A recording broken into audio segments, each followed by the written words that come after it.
What is going on, everybody? Ryan from Sports Card Radio joining you solo at the moment. I do know that our super producer Tim might check in with us here in a little bit. I think he was taking a volleyball player to a local gaming card store to learn about Flesh and Blood, so we might have to get a report from him. Hopefully everybody's doing well out there. Hopefully you haven't used all your PPP money on Trey Lance cards. Although out here in the Bay Area, I think, there might be some whispers pretty soon about, man, did we sell too soon on Trey Lance and the 49ers, considering 3 straight losses for Brock Purdy and the 49ers? Guys, we got a lot to talk about on the show today. I was going to make a video today, but laziness set in, and it would actually take me less time to sit here and do this live stream, click through on a bunch of tabs, check out some cards, check out the market, check out what people are saying. I think super producer Tim is in the building. What's up, buddy? Yo. Let me know if I sound like shit so that I can potentially correct it. You good? I pulled, as people are filtering in, I know we got the World Series on tonight. Pains me to say that Bruce Bochy is looking for his 4th World Series. I can't believe we let him go. We got football on. I think the Las Vegas Raiders. Rattle Pokemon in the house. What is going on with Christina and Brittany? I'm going to tell you what, these 2 young ladies in their prime are greater than anything Taylor Swift got going on in her prime. That's all I got. That's probably my hottest, quote unquote, hottest take of the night. These 2 young ladies in their prime, and I'm about these 2 girls' ages. Taylor Swift is probably about a decade younger than me. I don't know how old she really is, but these 2 girls hotter than Taylor Swift in their primes. Now, of course, we know that our girl Brittany's gone off the rails a little bit, but she's still looking good for her age. Pulled this up on the web. Here's a lineup from 2007 of the grading card companies and some of their pricing. The Final Authority, Pro Choice Card Graders, Foremost Grading Authority. Some of these names bring back some memories. World Class Grading, Advanced Grading Specialist. There was one of these people where they sent you a CD. This is in 2007, mind you. They sent you a CD back when they graded your card. So, people have been trying to solve the mystery around card grading for quite a while. But we took a poll, ladies and gentlemen. As you can see down at the bottom, some of the pricing that we'll get into later. Some of these guys are down big. But besides Joe Biden, besides PPP loans running out, besides stimulus checks, unemployment money, etc., the good times running out, who's most responsible for the 3-year sports card crash that we are in the middle of? We are literally, as Geoff Wilson's index of 500 cards is literally at its all-time low. You can see that here, low. Current price, $603,000. We are at all-time lows in the sports card market, and that is when we here at Sports Card Radio start pointing the fingers. It's one of our kind of most fun things that we get to do over here. So we took a poll, and granted, this poll is probably heavily biased, heavily slanted. Most of the people who probably voted on this are subscribers to Sports Card Radio. So unofficial data here. But besides Joe Biden and the PPP money running out, who's most responsible for the sports card crash? Influencers checked in at 27%, group breakers at 24%, card makers an astonishing 44% of the 2.5 thousand people who responded. Grading companies only 5%. I threw grading companies in there because you remember that PSA actually shut down during the biggest boom in sports card history. And so some people actually kind of, I don't want to say credit PSA, but kind of want to backhand PSA for that moment in time when they decided to shut down. And did that help propel the sports card world and sports card pricing downward? But a lot of people, and we'll get into it, blame the card manufacturers for making too much product, for making probably product that is, I can't put words in people's mouths here, but probably making product that isn't desirable to buy and is at least too expensive. Everybody's hobby hero, ladies and gentlemen, Geoff Wilson came out with a video 24 hours ago. If you did not see it, this is like the 12 stages of grief or whatever. This is like the admission. Market dropping, time to panic. And Geoff does go through a series of kind of things here that we'll get into. I do love the first comment, or at least the comment that showed up when I clicked on the video. It said, if you want to 10x the hobby, tell Topps and Panini to stop 10xing the production on sets. And that does kind of go back to the poll here. As I'm drinking sugar-free soda is what you do in your 40s when you're no longer in your 20s looking good and you can just, guzzle down Coke and Pepsi. You've got to switch to the sugar-free, calorie-free soda. But you could see people blame card manufacturers for prices dropping. Geoff admitted, or Geoff talked about how his index is at an all-time low. This is bad. You can also look at an index like the Card Ladder 50.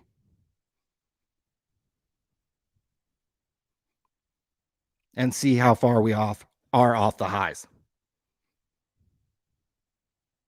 Geoff says in his video, the weak football market, QB market is the play here, is one of the reasons why the market is so bad. Brock Purdy has just lost 3 games in a row. He was one of the few bright spots in that market.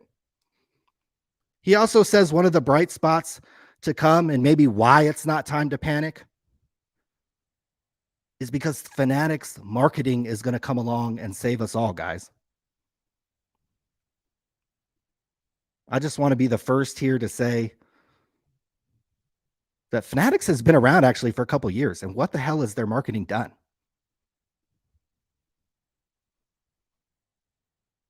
SCI 500's at an all-time low. The great curator, remember him, the gatekeeper. He also has an index that prices Star Wars cards. That's at or very near its all-time low. It's $700 from its all-time low. You're seeing cards tank in value. Absolutely tank in value. Not just Ja, Luca, Trey, Zion. You're seeing cards like this Mickey Mantle that ended 2 nights ago for $1.1 million. That's a lot of money. And even when you compare it to the 2 previous sales of a PSA 8, and not all PSA 8s are created equal, centering plays a huge role. Eye appeal, the coloring. So not all 8s are created equal, but it was above the last 2 sales. The problem is this exact same card, 593, 593, sold for $2 million. Just what is that? Literally almost 2 years ago to the day. So somebody purchased this Mickey Mantle card for $2 million on Golden and just sold it for $1.1 million. So you better believe if a well-centered, now this card might be trimmed. I don't know. We got to get the blowout forum detectives on that. But you better believe if a 1952 Topps Mickey Mantle card is going down in value, that every single other card is also going down in value. So we'll touch on a number of different cards today. I got a whole bunch of cards that we can go through, look at the pricing, and we can just see the falling knife effect in this market. One of the things Geoff said is that this is natural, is that from January through the national, card prices actually go up, but then you see a dip as you're having now in October, November, and December. The problem being, and I think the card ladder 50 chart illustrates that, maybe illustrates this better than Geoff's chart. We're still in a very volatile time. You could see this chart goes back all the way to 2004. Some of you may not even have been born then. And you basically see the card ladder 50. We've talked about this. These are some like nice cards of quote unquote GOATs. Okay, here are the 50 cards in the card ladder 50, just so everybody can see. You know, we're not talking about Luca, Trey. There might be a Luca card in here, but we're not talking about John Wemby and current quarterbacks. And you can see this steady kind of trickle up.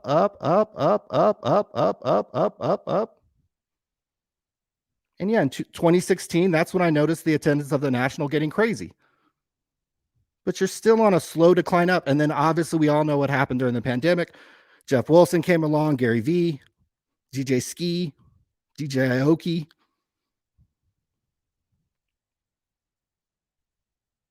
Cards went up historic levels, and now we're on a down leg. Show me anywhere from 2004 through this whole chart where we're actually on a down leg like we are in now. So we are in uncharted waters, in my opinion, because from 2004, as far as this chart goes back, all the way to the bust in 2021, we were on an upward march. And so when Geoff says something like, oh, well, we've been here before, these are just patterns. Those were patterns when we were on this little steady climb upward. Who's to say we're not in a downward pattern? I could see this chart going down to about the 2020 levels, which would mean we still have another 50% in value to go down.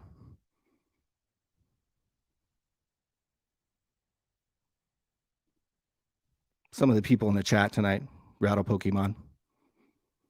Pancake Analytics says the information ticker. Pancake Analytics. I read a very informative thing. I think it was like 60 pages. And I flipped through a lot of it. That does talk about the market. So if you're interested in market trends, segmenting it out between sports, Pancake Analytics, probably on his Instagram, his Twitter. Post the link in the comments if you want, Pancake Analytics, so that people could go to it and check it out. I found it to be informative. Money Mike says, who is dressing up as Geoff Wilson for Halloween? Me. Oh, you are? That's a great idea. Are you going to get, let's see, are you going to get like the black t-shirt? You're just going to get black t-shirt, jeans? Think so. And just write PPP on my shirt. That's a great idea. Fueled by PPP. Fueled by PPP. Well, you can see the fuel down in somebody like Wander Franco.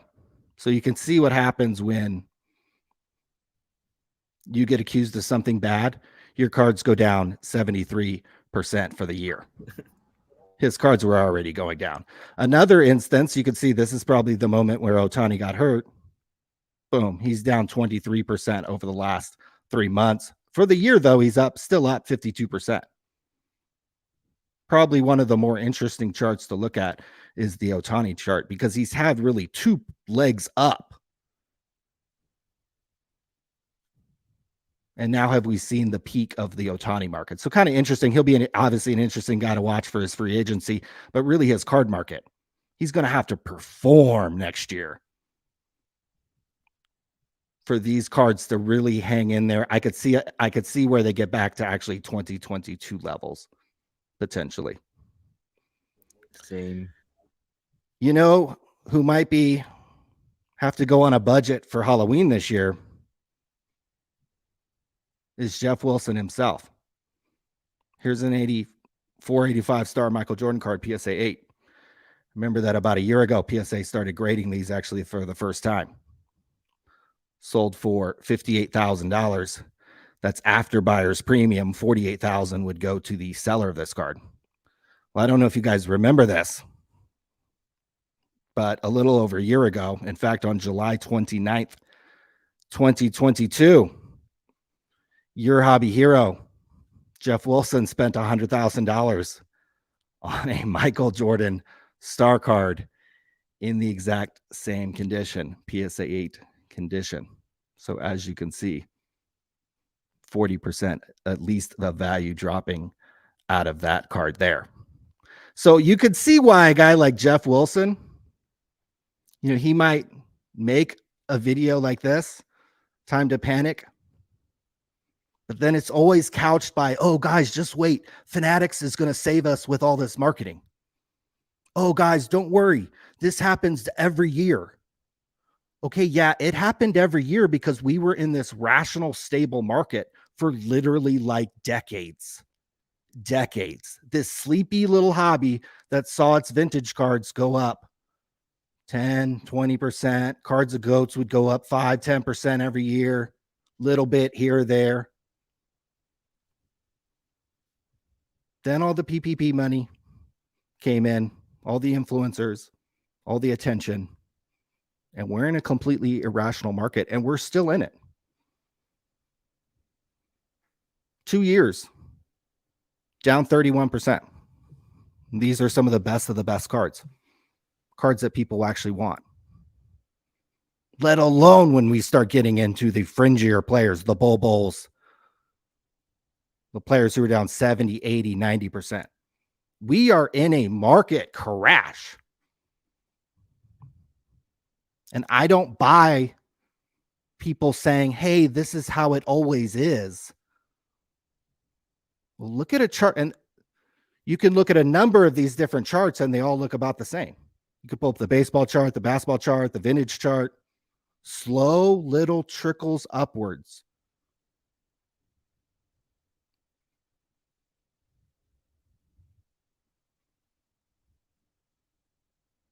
And now we'll see where key cards land. A key card like this that is centered, that loses $1 million in value in 2 years. That's a tough one. Michael Jordan's PSA 10 rookie is hung in there in value. Here's one that ended 2 nights ago for 187. You can see they've creeped up to around 200,000 and have basically traded in a range from about 150,000 up to about 200,000, 220,000. Actually, in the last couple years. Now, we did learn at the National that Probstein owns like 30 versions of this card. So this is a very consolidated market. Very few amount of people probably actually own these cards. And so that means the price could be easily manipulated and or propped up by a few key people in the hobby. Here's another card that should have Geoff worried. Gold refractor LeBron rookie card. My God, I remember being able to buy unopened boxes of this for like 125 wholesale. I don't have any more of those. And a BGS 9.5 gold refractor 5 of 50 LeBron rookie sold for 159. BGS 9.5. And you can see that is way off the highs, guys. You got to go to like pre-pandemic to find this card this low. Now, why is this important? Again, Jeff Wilson 1 year ago, not even a year ago, 10 months ago, 11 months ago, on November 27th, 2022, traded $288,000 in value for a BGS 9. Uh-oh. One of those sold in June for 117. So you can imagine the price is gonna, if you could just buy a 9.5 for 159, the 9's probably coming off from there. This was a very interesting card. 2 nights ago, 1975 George Brett rookie card, PSA 10. There's only 11 of these suckers, guys. Sold for 124,000. And again, we have a falling knife here. Card prices coming down from 186, 162, 124. But I did what I think was interesting was, I believe this was the one. Last 4 on the digits, 5815. 5815. So we got a new case. This sale was in 2016, so 7.5 years ago. So we got a new case, but I don't know if the same person had held this card for 7 years, but he bought it for 38,000 and flipped it for 124. So if you got in, over here when the market was rational, and actually in 2016 you had to have a little bit of some cojones to buy this card. And I don't know if they held it for 7 years, but I noticed that, and I think that's a good flip, and kudos to whoever did that. Giannis, don't call him Giannis Antetokounmpo. National Treasures rookie. Sold 2 nights ago for $63,000, BGS 910 condition. Here it is over here. And boy, this is like the LeBron cards. We are way off the highs. In 2020, this was a $150,000 card. 3 years later, it's almost lost $100,000 in value. Even worse, Vegas Dave's boy, Mike Trout, gold refractor, autograph 2009, Bowman Chrome draft, number to 50, one of his best cards you could get. Sold for $47,500 2 nights ago, and you can see how far do we got to go back. We are going back to 2018. Just going to double check that I'm This is a 9/5/10 gold. Now I know sometimes on these autographs they'll wipe them off and then it'll get them to sign them again. So caveat if this is one of those cards. We got to go back a long way. Look at the verified monthly volume. Again, this is like super dorky, but super useful right now. $28 million seems like a lot, but it's literally like the lowest since the pandemic started. So we got sales dropping, cards falling off the map. We are in a market crash. And I think trying to apply some of the things that have happened in the past, a lot of us remember these days, is kind of a hobby. I am said Jokic Prism rookie went down like wildfire after the chip. And you are going to see that because it's just.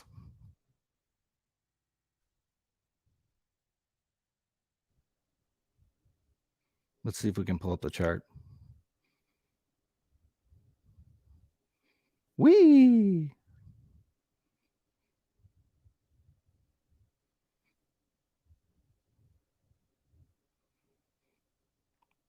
Here's the championship.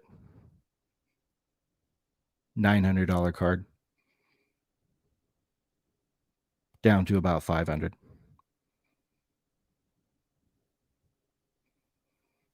But that is to be expected. 1,000 population on a PSA 10, 2015. Jokic. And to expect that Fanatics, who's been at this for a couple years, is going to come in and save us when they're going to be making a whole lot more than 1,000 Victor Wembanyama or whoever the next hot guy is, whoever the next good player is. They're going to pump so many cards down your throat that it's actually going to be hard to meet the demand. Victor Wembanyama may live up to the hype, but his cards may do nothing because they'll make so many of them. And only his like super rare stuff that you're not going to be able to find or be lucky to get. So those were some of the things on my mind. I did want to bring up that overtime rips. We talked about them. They sold a break on Fanatics Live. Can you look at the price of Kobe and LeBron paper tops? Yeah.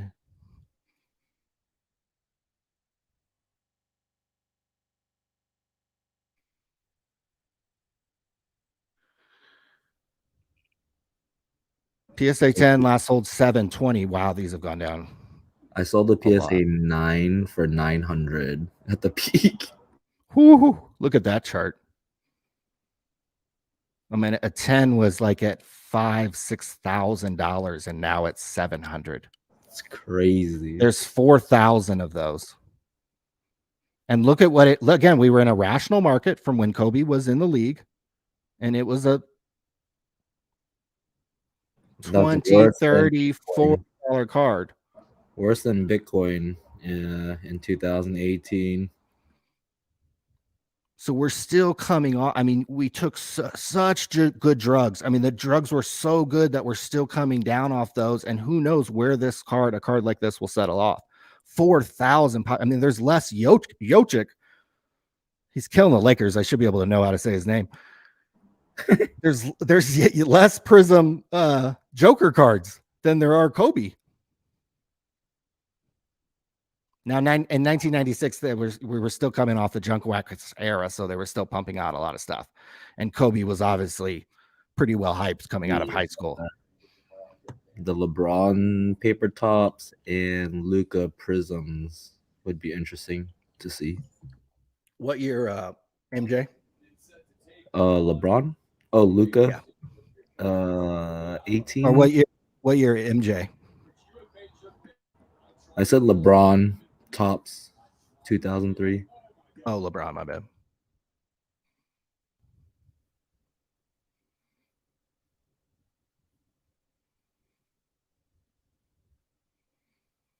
$19,000 population on this card.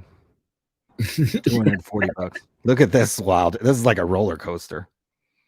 Got to as high as $2,000. and that was on August 15th, 2020. Basically, some of the peak sports card market at that time. This has got a ways to go down. I mean, population 19,000. This kid could win 3 titles in a row, and this card may not budge. Yeah. That's just the PSA 10s. They're 15,000 nines that are $80 a hit. That were worth $600. Amazing the discrepancy people were paying for these cards and the love and the trust of PSA. Damn, the card man said Luca looking like the Enron chart. Except we're not at 0 yet. We still got a ways to go down to 0. Yeah, he's gonna. I enjoy watching him, but. And you said 2003-04 LeBron pops. Makes me sick looking at it because this is like when I was selling. All your LeBrons off? No, I was selling boxes. I could get all this stuff wholesale because nobody was doing it. I was buying it from a global wholesales down in like Burbank. PSA 10, we're at population 2,300 on these. Last sold price 1,500. Woo-hoo-hoo. And we're on a wild ride there. Down 61% in the last 2 years. High price 4,000. Let's look at the all-time Enron Bitcoin chart there. And he's in the GOAT discussion. So, well, I mean, right. Again, that's why I like bringing up cards of guys who have actually been there and done something, right. And not Brock Purdy or like $15,000 for people who are came out last year. I mean, the kid for the Titans, yesterday threw 4 touchdowns. I mean, I'm sure his cards are going crazy, but it's not a market, or it's certainly not an area that I want to play in. I mean, you could look at the overall LeBron market. Let's look at it over the last 2 years, down 56%, over 1,000 cards that they're tracking. Yeah, LeBron index. I don't know what happened here, why it just fell off a cliff right there in last year, but it could be a major sale or something. Yeah, you're right. Yeah, you're right. But look at how far it's retraced off the highs. I mean, it is coming back down to the 2020 pre-pandemic. And who knows how all this data is inputted, but I do believe these charts where we had a steady, slow 5-10% growth year over year on some of these key cards, these guys who did something in their career. And then every chart's going to show this wild freaking upswing, and we're still figuring out the repercussions from that. And that's going to play major impact into this hobby for many years to come. Said he bets Tom Brady is the only chart that goes up, and I said probably most said no. Tom Brady's stuff has been coming down like as much as anybody, as much as LeBron, as much as Mike Trout, as much as some of these other guys. Like Tom Brady's stuff. Like I bought a whole bunch of rookies the other day. I think it would worry me if I was a football card investor that the greatest of all time cards are going down in value. Undisputed greatest. Right. So how many Super Bowls is Will Levis going to have to win to even come close? Now, if you're just in it for the short-term flip, look at this. Look at this. Whoo. Last 2 years down 62%. It's basically flat. It keeps just trickling down since he's retired. 59% on the year. So I stick to the GOATs.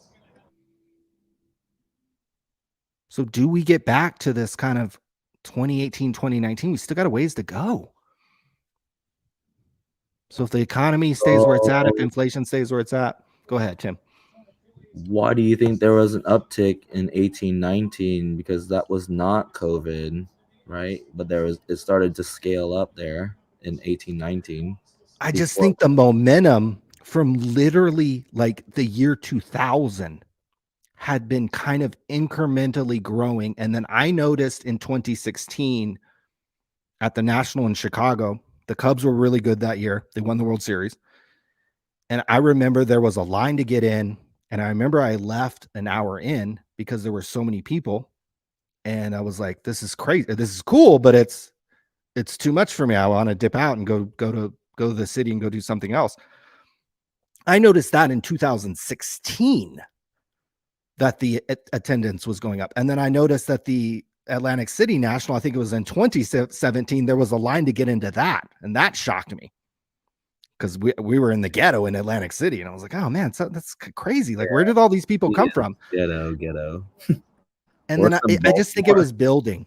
I just think it was really building around that 2016.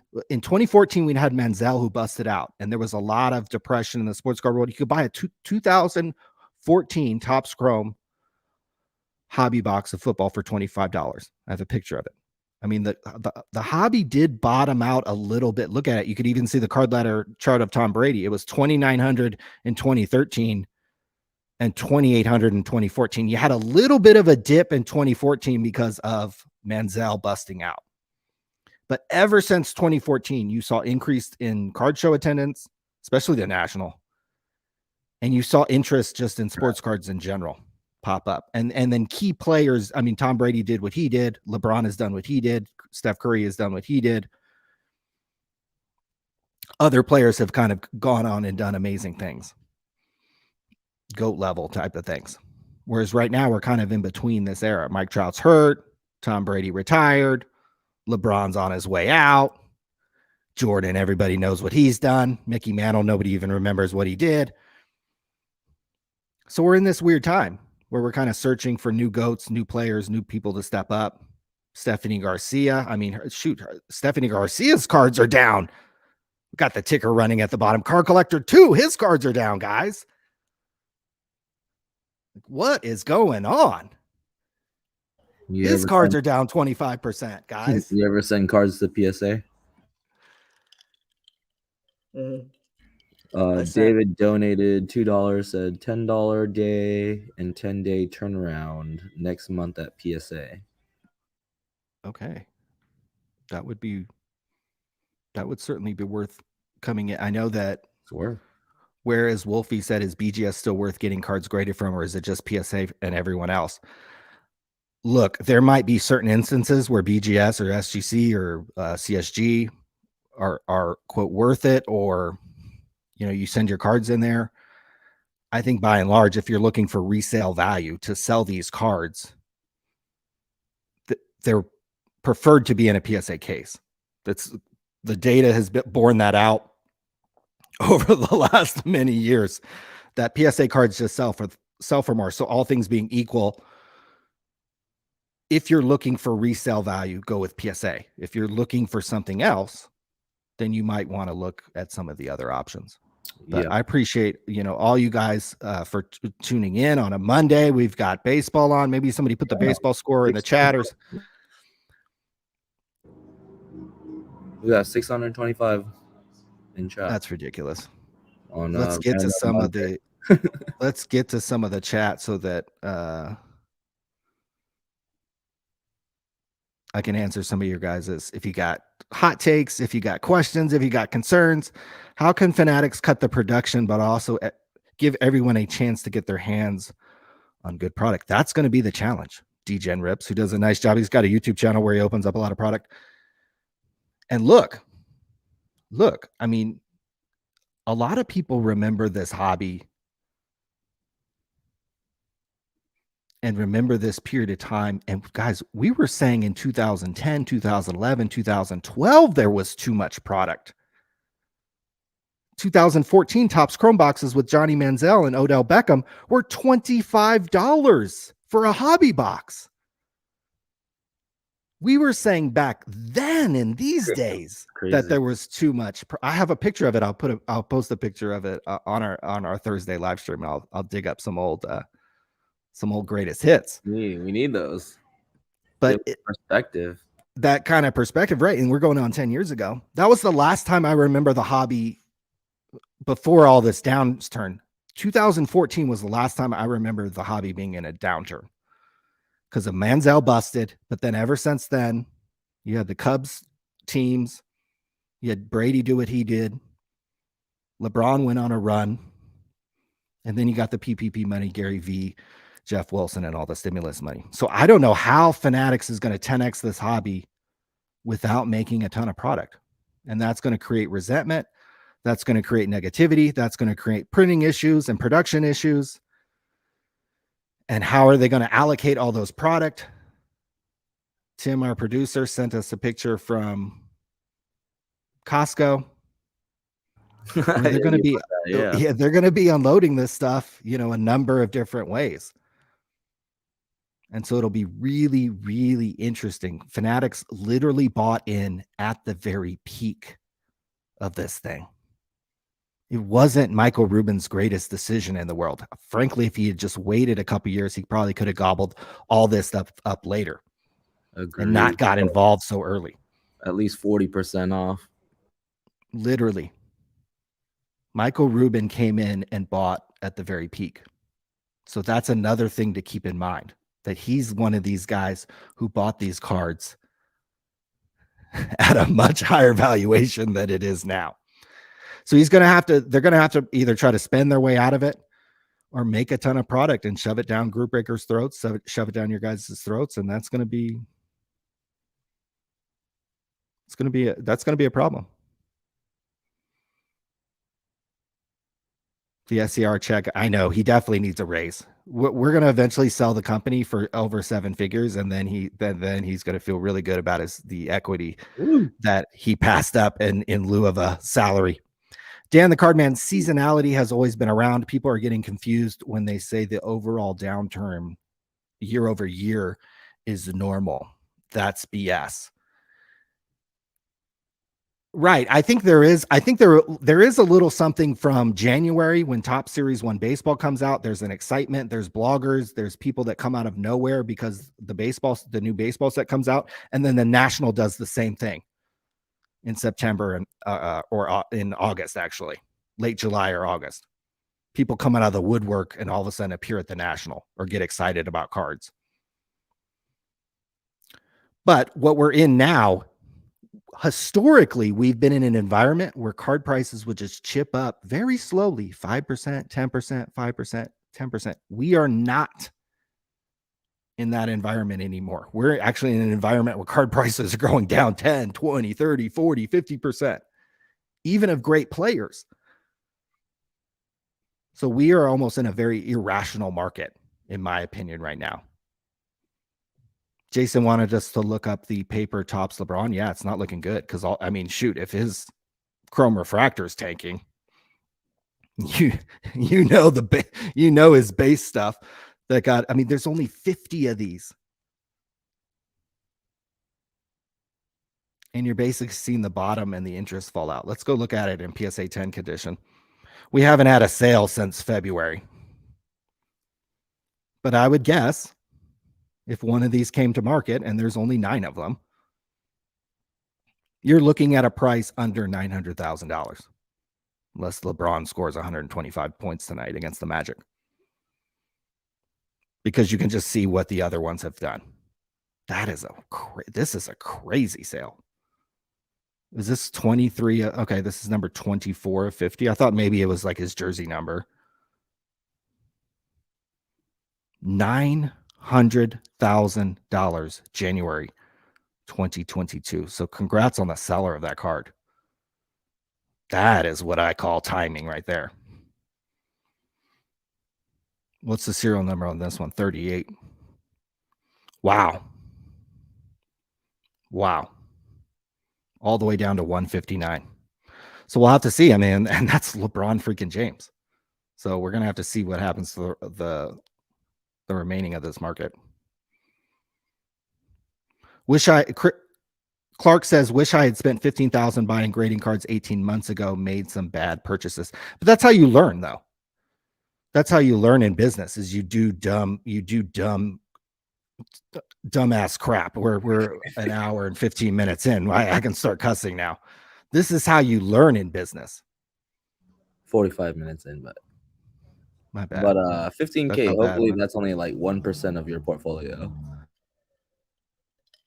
But I don't know how young you are. I mean, if you're 70, 80 years old, I mean, yeah, losing 15K, that kind of sucks. But if you're like younger, I'm 40. If Yeah. you're younger than me, bro, you can make 15K in a day. So you just take this learning experience from business, 15K is whatever. You can literally make that buck up in a few days or a month by learning from your, 18 months ago, hey, I made these mistakes. That's how I've always, come up in business. I made dumbass decisions and then figured out, hey, how can I get better the next time?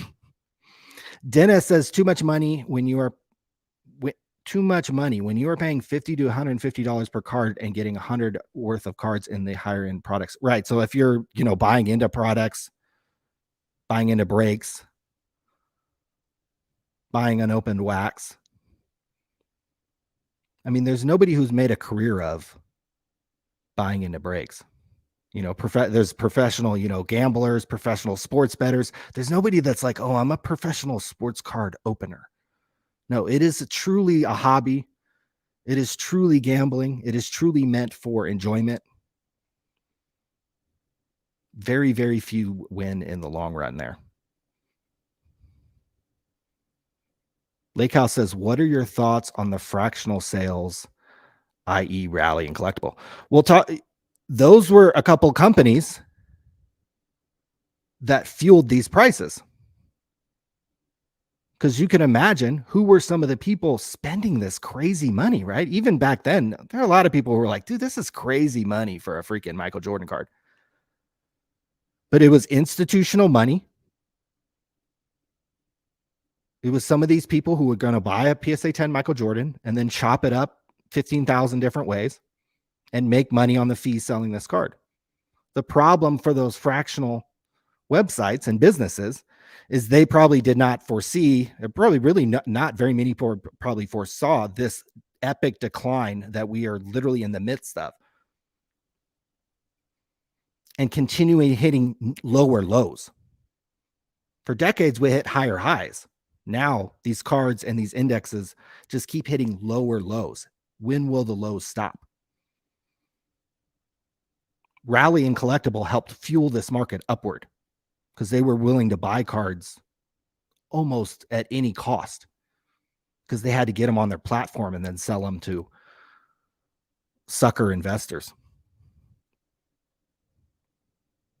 Hey, if you were able to sell to one of those companies and get some liquidity for your cards at that time, hey, it was great. I don't like that model in general. I don't like the idea of owning a 1/100th or 1/1000th piece of a Michael Jordan PSA 10. I wouldn't mind seeing somebody actively manage a portfolio that I could buy into. That's maybe a little too complicated to talk through on this show, but I wouldn't mind an actively managed portfolio that I can invest my money in. And then that person is on Golden, on eBay, on ComC, on Instagram, even, or wherever, selling these cards and earning me a return. Sign me up for that. Brendan Ryan says printing cards in America would be nice. I think they do print a majority of them in Texas, if I'm not mistaken. I know that Fanatics recently bought the printing facility for that. Juan Bo says, I bet they go bankrupt in the next 5 years. You might be talking about Fanatics. It's I could see a scenario where Fanatics bows out. They got in at the all-time highs, and maybe they just license it out or piece it out, sell portions of it out. Well, they own the license now, so they have the power to do whatever. I think he's taking Ruben and Fanatics probably taking a long-term view, so they don't mind buying in maybe at the peak, and they're hoping that this chart levels off and then eventually starts going back up and maybe interest in cards returns. Poor Man's Investing says my coins have heavily outperformed cards and crypto since 2021. Yeah, I just saw that Bitcoin and crypto kind of took a little bit of a spike in the last couple of weeks here. I'm not totally sure and up on what that is, what that's all involved with, but certainly gold and silver Gold and silver, that chart, a lot of times it's just that steady little ting, ting, ting, ting, ting upwards. And not as exciting as Ja and Luca and Trey cards that, would fluctuate in value so much. But sometimes that steady stream of money is good. Yeah, get the consistent money. Sports Card Radio, I just got into precious metals. I swear we are best. You should talk to my brother. My brother knows a lot about precious metals and different metals, and obviously the watches. And I don't do the watches. I do Vegas. Sharper vintage baseball cards with the $2. Thank you. PSA vintage is the only way to go. I agree, because at least if we're in such a volatile market, and yeah, we looked at this mantle card that lost $1 million, still up over the last 2 sales. So that would be the positive note, I would say. But these mantle cards and some of these vintage cards, and I know this actually from experience, kind of trying to flip a few cards in the last few months, is that the vintage cards don't tank in value as much as the modern cards. And certainly it's not based on performance anymore with any of these players. Deep Value Investor One says market is deleveraging. Yeah, exactly. You have companies like Rally and Collectible no longer spending all this money. You had the PWCC loan situation where they were just loaning you money for cards. If you had $100,000 of cards in your account, they give you 80 grand to go blow on more cards. That fueled the market upwards. We had PPP money, we had loan money, we had new businesses coming in and irrationally spending money. And we are still coming down off that high. That high was so good. Those drugs were so good that we still got, in my opinion, we could be coming down to these 2016 levels where there was still a line at the National. There was still a lot of excitement in cards. Those freaking Chris Bryant cards were super hot in 2016, guys. You guys remember that? Wandering Wolf, vintage is the best, worst investment. Yeah, I mean, because it can go the other way. I mean, everything is a risk. I mean, you could, if this person could put $1 million in the bank and get 5% and make $50,000 annually off this money, if he wanted to right now, that's another reason why these cards are coming down. If you have money, there are certainly a lot easier ways to make money or potentially make money than buying even well-known expensive baseball cards. Renee Nunez says, invest into that Picasso painting. Yeah. Fine art, baby. Tim, you've been listening to me talk you corrected me. You're correct. It's only been 52 minutes. What are you got any thoughts as somebody who's in the game himself, buying and selling cards? You got any thoughts on the topic at hand, the crashing sports card market? I think modern is not where it's at whatsoever. I think we're on the same page on that. Whenever I look for buying opportunities, it's based on goats for sports. I'm a big TCG guy, so I understand the Pokemon market really in depth. But I've been really big on Flesh and Blood because it's a fun game to play. So I think as more people kind of slowly trickle into that game, and I don't think it's going to go anywhere. I think people would be interested in picking up like staple cards for the gameplay, and so pretty unique game, and that's kind of where I'm at, just in the card market in general. I'm more on the side of the grading. I know you don't do that, but I'm really good at. I've graded a ton of cards through PSA, like TCG Pokemon cards, maybe close to 1,000 cards now myself. So I'm good at like identifying raw cards that are worth grading or whatnot in that market. So that's my. And you're buying where do you buy these cards, in person or online? I'll buy a lot off of eBay. Like more like collection, like bigger collections that I think will have good value that I could squeeze. and then a lot in person at card shows. Like I just moved to South Bay, like SoCal area, but in when I was in Denver, I was very active actually as a seller as well on uh, from the Denver card shows and the local shows there. And so I would network with a lot of people in that Denver area, so they knew I was a Pokemon guy. Like they'd always show me stuff first, and then I kind of had like my pecking order. And then if like I don't have a lot of huge cash flow, but like if I ever Sure. wanted to do a large deal, I would have like my banks that would back me, just Okay. because they trusted like I knew what I was looking at. We did get an email. Somebody wanted to kind of take his eBay selling and his card selling to the next level. And I think my advice to him, if he's listening, would be to try to get bulk deals either online or certainly in person if you're able to go to shows. If you're able to, I think this is a great time to be advertising that you're buying cards, whether Totally it be like, agree. because a lot of people need money. A lot of people are obviously trying to sell these things. I mean, these things have freaking tanked. So time to start So looking for your buying opportunities right now. yeah, and I think the best deals I've ever gotten, and even in the last few months that I can think of off the top of my head, are these kind of bulk deals. There was a Shea Gilders Alexander lot that I won. There's some random Topps Gold Rush cards that I bought for literally like $17 that a bunch of the base cards ended up being worth $5 each.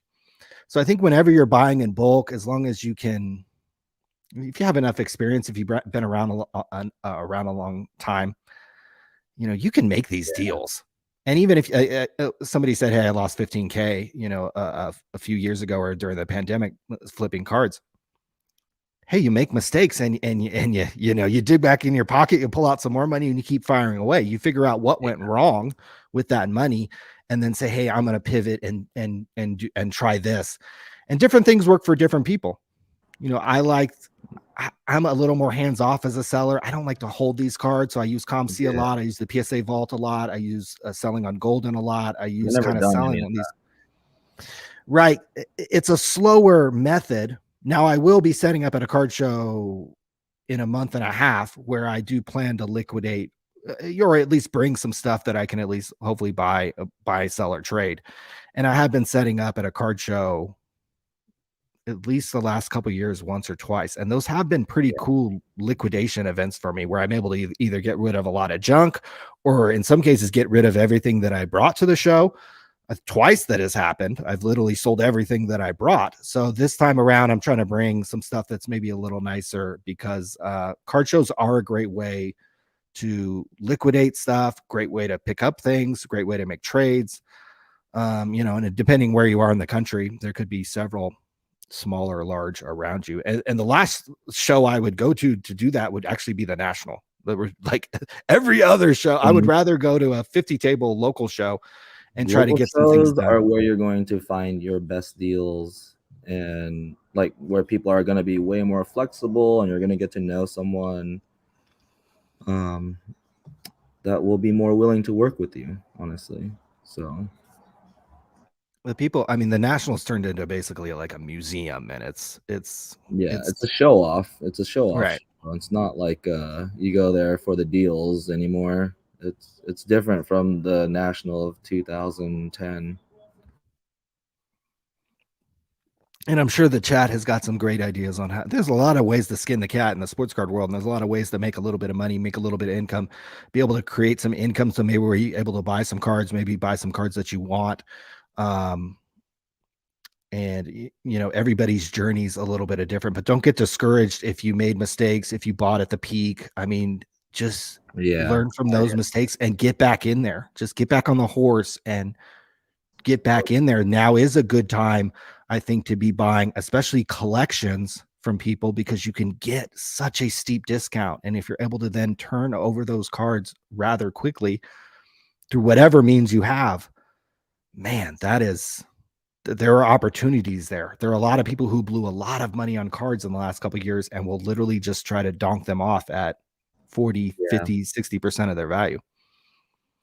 Yeah, I was gonna say something along the same lines of even if you got burnt on $100 or $15,000. If it was a significant portion of like your net worth overall, like you have to use that as a learning opportunity, so that you don't make the same type of mistake. So really examine like what your emotion was going into that purchase or trade, and think like what you could have done better, and that's only going to make you a sharper trader at the end of the day. And it's not just over sports cards, but it could be over any asset class.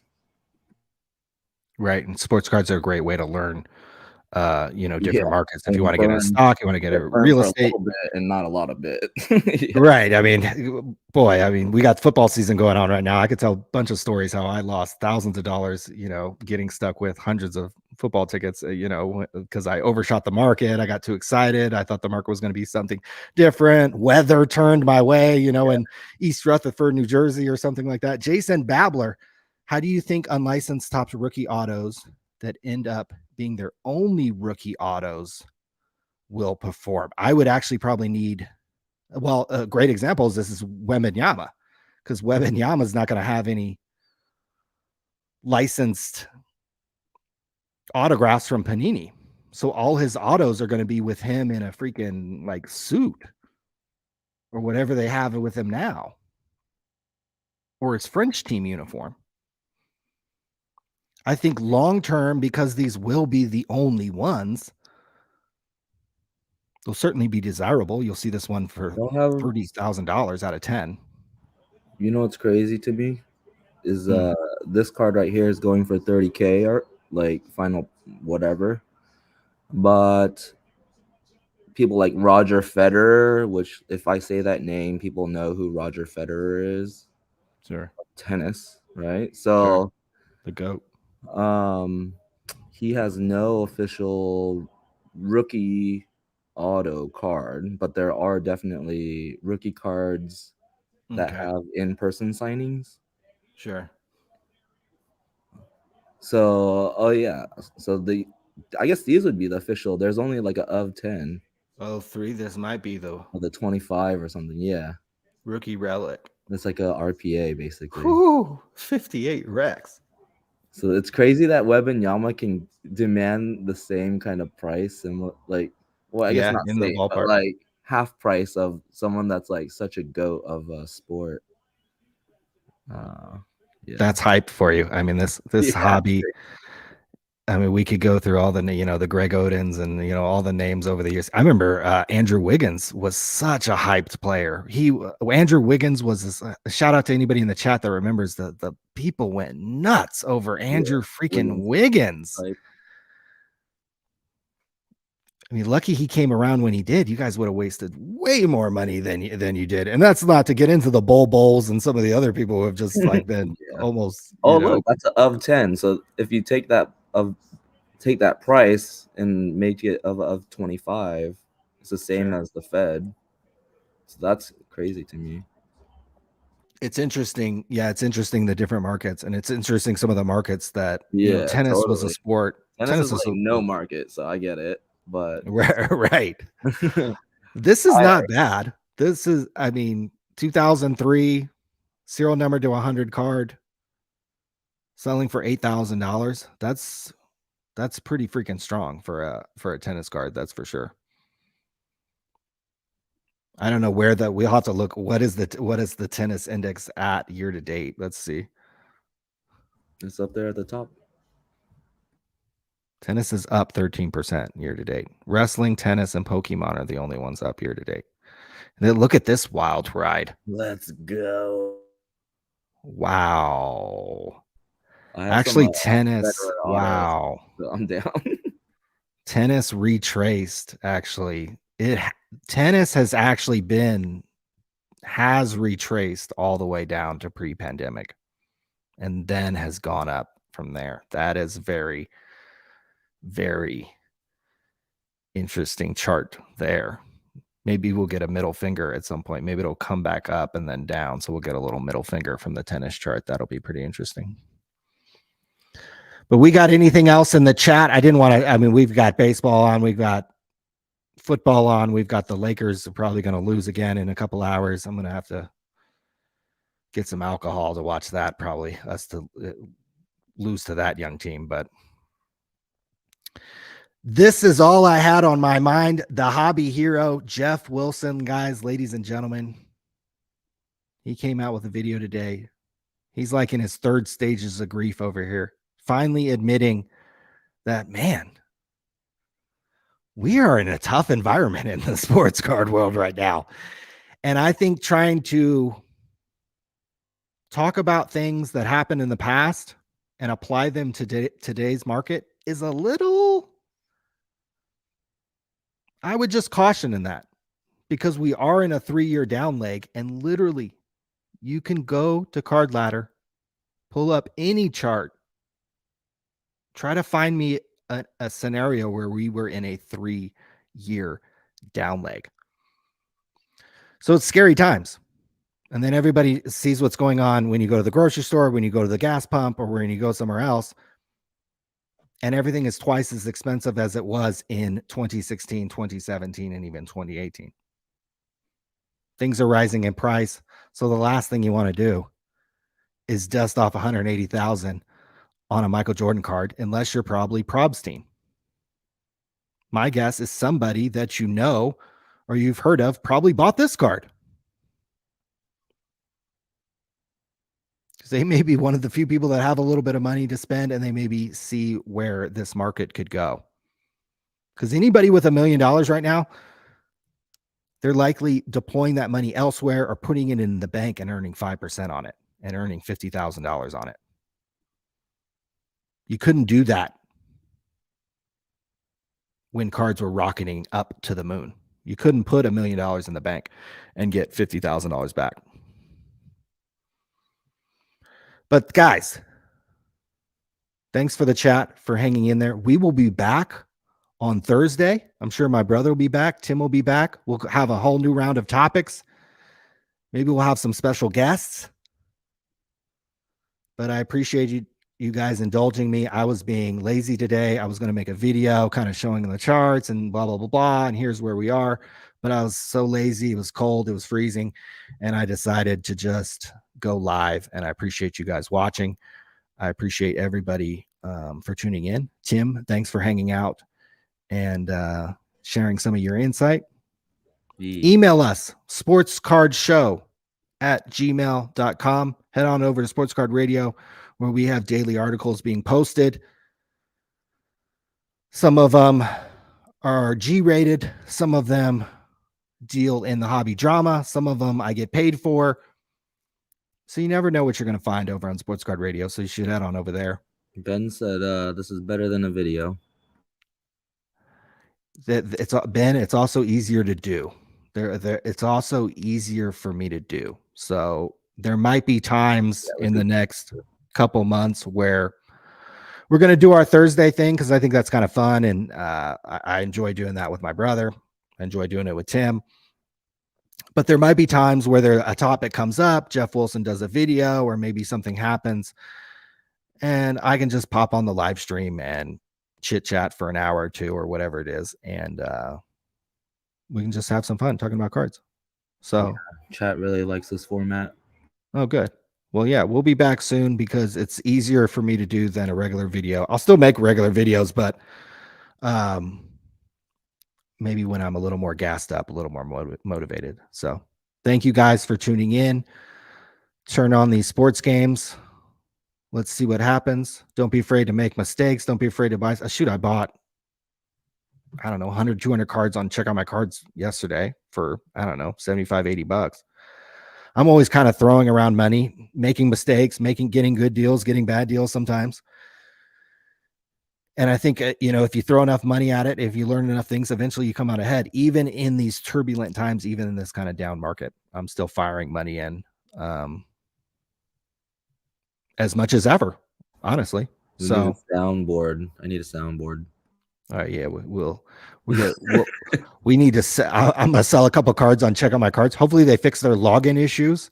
I think I have a box. I think I have a Mickey Mantle box ending on golden that's like at a couple $100 more than I paid for it. So it looks like I'm gonna be making some money this week on golden, and so I'll have to Google soundboards or send get me me a some Stream Deck. Stream And Deck. Okay, I'll write that down. You can program those buttons to do anything, so I could just program Ooh. sounds to it, and like just whenever I hear something random, I'll just chime in. Right, we need Geoff. We just need Geoff to like pop in, right? But like, hello, sports card investors. Exactly. We need our boy Dip Daniel. We need our boy Mojo Sports Autographs. What happened to our boy Mojo's? Yeah, people wanted a Mojo update. Where has he been making vids? Hold on. Okay, he's still making vids. They for some reason they don't I'm logged out, or I think I'm subscribed to this dude. Like, so he's still over here making vids, it looks like. Still getting good views. Still making deals. So we'll see. I'll be at a card show in a month and a half. I'll start promoting that on our next live stream. So if you guys want to come out and hang out, trade some cards with us, that'll be in about a month and a half in North Sacramento, like up in Auburn. So, but until next time, no music. Since it's on Monday, you guys don't get any music. We're literally going to cut this off cold.